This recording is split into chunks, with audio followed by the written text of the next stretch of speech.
नवी मुंबईत मनसेकडून गार्डन विभागाचा घोटाळा समोर काढलेला आहे. आपल्याबरोबर मनसेचे प्रवक्ते गजानन काळे आहेत. आपण त्यांच्याशी बोलूया. सर, काय सांगाल?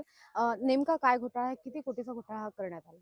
नाही, आम्ही काही दिवसांपूर्वी 2024-25 ह्या वर्षभरामध्ये गार्डन डिपार्टमेंटने केलेली कामं, म्हणजे मुळातच गार्डन डिपार्टमेंट 3-4 स्वरूपात कामं करतं. माझ्यासमोर नवी मुंबईतल्या गार्डनसाठी घेण्यात आलेल्या खेळणी असतील गार्डनसाठी आणि घेण्यात आलेल्या ओपन जिमचं साहित्य याच्या निविदा आहेत. ह्या अगोदर बसवण्यात आलेली खेळणी आणि ओपन जिमचं साहित्य याच्या दुरुस्तीच्या निविदा आहेत.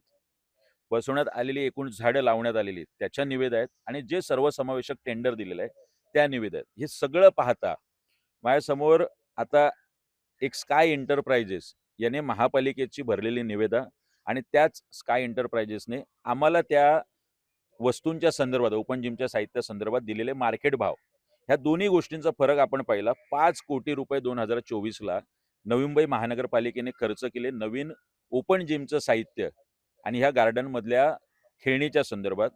एअर वॉकर हा 89,893ला घेण्यात आला महापालिकेकडून, ज्याचा आम्हाला दर देण्यात आला स्काय एंटरप्राइजेसने 24,650.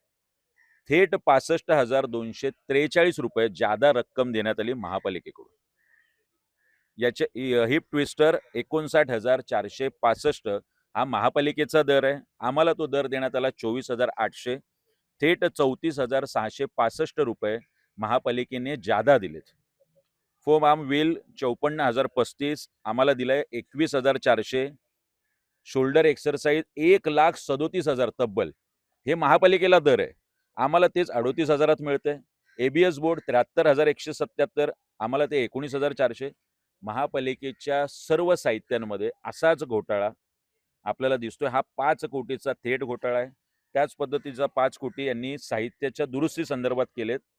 अगदी एअर वॉकर रिपेअर, म्हणजे जो एअर वॉकर 24,000ला मिळतो, ते एअर वॉकरची नुसतं एक बेरिंग आपल्या समोर एक साहित्य आहे.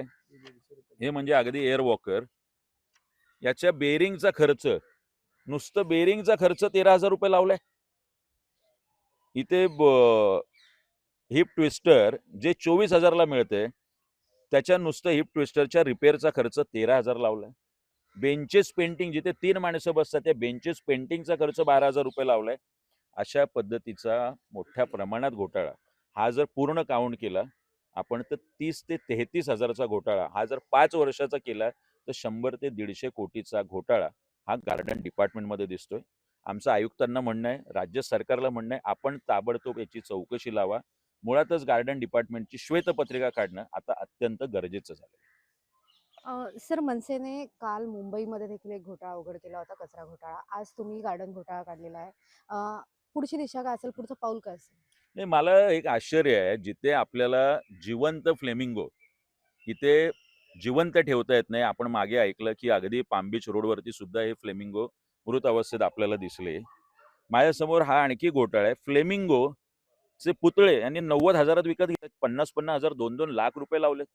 मनसे म्हणून आम्ही सातत्याने मागणी करतो. विधानसभा असेल, महापालिका असेल, लोकसभा, आम्हाला एक प्राणी संग्रहालय द्या जिवंत प्राण्यांचं. इथल्या लहान मुलांना, इथल्या तरुणांना, महिलांना, ज्येष्ठांना ते पाहता येईल. मात्र पुतळ्यांवरती लाखो रुपये खर्च केले जातात. आमची पुढची भूमिका अशीच आहे, महापालिकेतल्या सर्व विभागांमध्ये अशाच पद्धतीचा घोटाळा आहे. जसजशा निवडणुका जवळ येतील त्या पद्धतीचे हे घोटाळे महापालिकेचे आम्ही बाहेर काढू. आमची राज्य सरकारला विनंती आहे, आपण ताबडतोब चौकशी लावा.